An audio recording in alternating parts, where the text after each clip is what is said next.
राजा आइहालेछन् भने राजा आउँदैनन् भने मैले राजा आइहालेछन् भनेर भने उनले राज चलाउने होलान् राजा अहिले त राजा छैन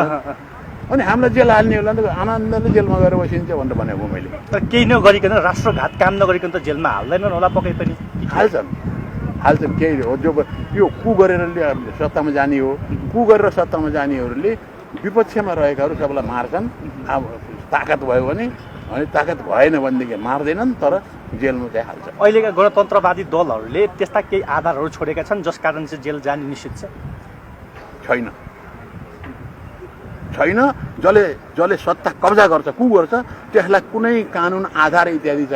चाहिँदैन मार्नको निम्ति जेल हाल्नको निम्ति कुनै आधार चाहिँदैन त्यसो अहिलेका सबै दलहरू निश्चल छन् सफा छन् स्वच्छ छन् है मैले त्यसको जिम्मा लिँदैन मैले मेरो जिम्मा लिन्छु मैले भ्रष्टाचार गरेको छैन म सफा छु सेतो छु अरूको चाहिँ जिम्मा लिनु लिन्न मैले आफ्ना पुराना सहकर्मीहरूको जिम्मा लिनुहुन्छ लिँदैन हरेकले आफ्नो जिम्मा आफै लिनुपर्छ मैले अर्काको जिम्मा चाहिँ लिने अहिलेका तपाईँका पुराना सहकर्मीहरूको नाम त अहिले अब गिरिबन्धुमा विभिन्न वाइड बडी न्यारो बडीमा आइरहेका छन् भुटानी शरणार्थीका कुराहरू आइरहेका छन् यसमा चाहिँ तपाईँको धारणा के छ सरकारले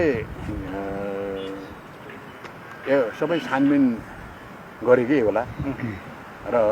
दोषी पत्ता लगाएपछि तिनीहरूमाथि कारबाही गरेकै होला फेरि पनि गर्ला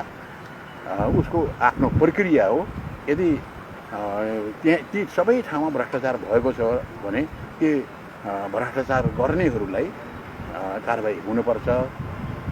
सरकारले जे गरेको छ भनेर भन्ने छ सरकारले केही पनि गरेको छैन त्यस भएर भन्नुपर्ने आवश्यकता छैन